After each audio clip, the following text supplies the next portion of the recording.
ثاقب کوئی آ رہا ہے۔ سنا تم نے کسی کے قدموں کی چاپ سنائی دے رہی ہے، چلو بھاگو یہاں سے، عرفان نے کانپتی ہوئی آواز میں کہا۔ تب میں نے اس کے منہ پر ہاتھ رکھ دیا، بولنے سے منع کر دیا اور کہا، عرفان خاموشی سے دیکھتے جاؤ، بولنا نہیں ہے، اپنی یہاں موجودگی کا اسے احساس نہ ہونے دو۔ میں نے اسے گھورتے ہوئے کہا۔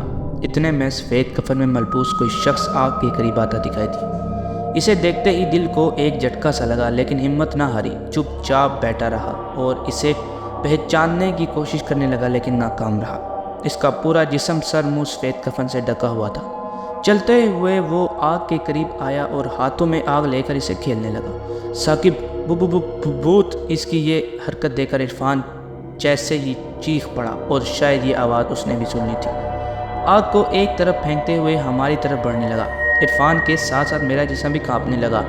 عرفان جو قرآنی آیات زبانی یادوں وہ پڑھتے جاؤ، میں نے ڈرتے کے باوجود بھی اسے باہر رکھتے ہوئے کہا۔ تب عرفان نے بلند آواز میں قرآنی آیات کی تلاوت شروع کر دی۔ اس اقدام سے چلتا ہوا کفن پوش ایک جگہ ساکت ہو گیا۔ تب ہم نے قرآنی آیات کا ورد کرنا شروع کر دیا اور زبان پر جاری رکھتے ہوئے واپس دوڑ لگا دی، اور جہاں کھڑا تھا وہیں کھڑا رہا۔ ایک آواز میرے کانوں سے ٹکرائی، ثاقب آج تو بچ نکل رہے ہو، لیکن دوبارہ کبھی نہ بچ سکو گے مجھ سے۔ خون چاہیے، انسانی خون۔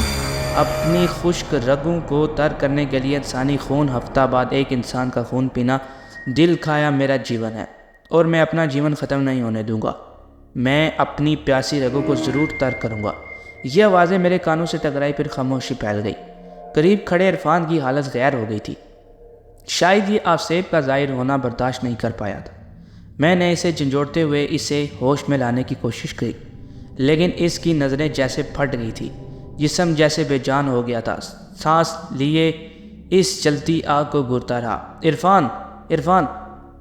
میں چیخا، اسے پکڑنا چاہا، لیکن اس نے مجھے اٹھا کر ایک طرف پھینکا اور مسلسل اس طرف بڑھنے لگا۔ عرفان میں اتنی طاقت پہلے نہ تھی، یہ نئی طاقت اس کی اپنی نہ تھی، ضرور سایہ اس پر حاوی ہو گیا تھا، اسے مدہوش کر چکا تھا۔ تب میں نے زور زور سے چیخنا شروع کر دیا، سوتے لوگوں کو جگانا شروع کر دیا۔ لوگ ہاتھوں میں ڈنڈے لاٹھیاں لیے میرے پاس جمع ہونے لگے، اور وہ عرفان کو میں نے کہا، بچاؤ! اس سے میں نے لڑکھڑاتے ہوئی آواز میں کہا، لیکن عرفان سیاہ چٹان کے قریب پہنچ چکا تھا۔ جہاں جاتے ہی وہ اس چٹان کے پیچھے غائب ہو گیا، جو ہمیں نہیں ملا۔ ایک دلچسپ اور سنسنی خیز کہانی۔ حضرات، ایک ضروری اعلان سنیے۔ اتنا کہتے ہی زور زور سے ڈھول بجنے لگا، پھر بجتا ہی چلا گیا۔ مردوں اور بوڑھوں کی دوڑیں اس ڈھول کی جانب لگی۔ جب کبھی گاؤں میں اہم فیصلہ کرنا ہوتا تھا، پورے گاؤں میں منادی ہوا کرتی تھی، گلی گلی اعلان کروائے جاتے تھے۔ یہ گاؤں کا دستور تھا، اور چودھری حشمت اللہ کی فطرت تھی۔ آج ڈھول کیوں پیٹا جا رہا تھا، یہ سب جاننے کے لیے چودھری حشمت اللہ کے ڈیرے پر پہنچنا ضروری تھا۔ ہر گھر کا ایک فرد وہاں ڈیرے پہنچ رہا۔ ایک اضطرابی کیفیت کا عالم تھا، گو مگو کی کیفیت تھی۔ سبھی کی نظریں اونچی حویلی کے دروازے پر جمی ہوئی تھی، جس دروازے سے چودھری حشمت اللہ نے برآمد ہونا تھا اور اس مجمع تک آنا تھا۔ اسی روز میرا دوست عرفان بھی میرے پاس تھا۔ میں نے عرفان کا بازو کھینچا اور کہا، چلو سنتے ہیں چودھری صاحب کیا کہتے ہیں۔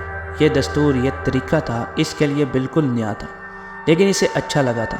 وہ بھی خوشی خوشی ساتھ چلنے لگا، لیکن یہ سب کیوں ہو رہا تھا، اس بات سے بالکل انجان تھا۔ ثاقب بتاؤ تو صحیح، یہ سب کیا ہے؟ اس نے متانت بھرے لہجے میں کہا۔ رات کو بتاؤں گا، میں نے تیز تیز قدم اٹھاتے ہوئے کہا۔ جلدی ڈیرے پر پہنچتے یہاں بہت کچھ ہو رہا تھا، لہٰذا ڈیرے پہنچتے ہی لوگوں کا ایک بہت بڑا ہجوم دیکھنے کو ملا۔ چودھری صاحب 4-5 سربکف ملازموں کے درمیان حویلی سے نکل کر ڈیرے تک آئے۔ ایک نظر وہاں کھڑے ہجوم پر دوڑائی، شاید دیکھنا چاہتے تھے کہ یہاں پہنچنے والے آدمی میں سے کس آدمی کی کمی تو نہیں ہے۔ تب وہ بولے، یقیناً آپ سبھی جانتے ہیں کہ جس نے آپ کو یہاں جمع کرنے کا کہا ہے، الفت جان کا قتل، اس کا مقدم سجم، اس کی نکلی ہوئی آنکھیں، اور اس سے قبل 2 قتل مجھے یہ کسی انسانی کے ہاتھوں قتل نہیں لگتے۔ بس یوں لگتا ہے جیسے آصف چودھری نے آج دفن کیے جانے والے نوجوانوں کی موت کا خدشہ ظاہر کرتے ہوئے کہا، آج چودھری صاحب نے لہجے ان کی شخصیت میں رونق دکھائی نہ دی، بلکہ ان کے لفظوں میں زیر کی دکھائی دی، درد مندانہ لہجہ نظر آیا۔ جی چودھری صاحب، آپ نے دوست کہا، ہمیں بھی یہی گمان گزرتا تھا، اور پھر گاؤں میں الفت جان کا یہ پہلا قتل نہیں ہے۔ ایک بزرگ نے چودھری کی بات کی تائید کرتے ہوئے کہا، اللہ وسایا، یہ چودھری حشمت کا گاؤں ہے، یہاں قتل ہو رہے ہیں، اور حشمت اللہ اس وقت تک سکون کی نیند نہ سو سکے گا جب تک اس کے قاتل کو آپ لوگوں کے سامنے سزا نہیں دیتا۔ وہ وحشی انسان ہو یا آصف، آپ سبھی کو جمع کرنے کا مطلب صرف اتنا ہے، چونکتے رہیں اس کے آس پاس، ارد گرد پر نظر رکھیں، کسی پر شک گزرے تو مجھے آگاہ کریں۔ ایک ماہ میں 3 قتل، اور تینوں قتل کالی چٹان پر ہوئے ہیں۔ کسی کے وہم و گمان میں بھی نہ تھا کہ نور الدین قتل ہوا کالی چٹان پر پڑا رہا۔ ہم تو یہی خیال کرتے رہے کہ وہ اپنی بیٹی کے پاس کیا ہے، اس کی لاش کل سڑ چکی تھی، طاعون زدہ تھی، اس پر حشرات کی بہتات تھی، پہچانی نہ جا رہی تھی۔ بہرحال تم لوگوں نے ذہن میں کوئی بات ہو تو مجھے بتاؤ۔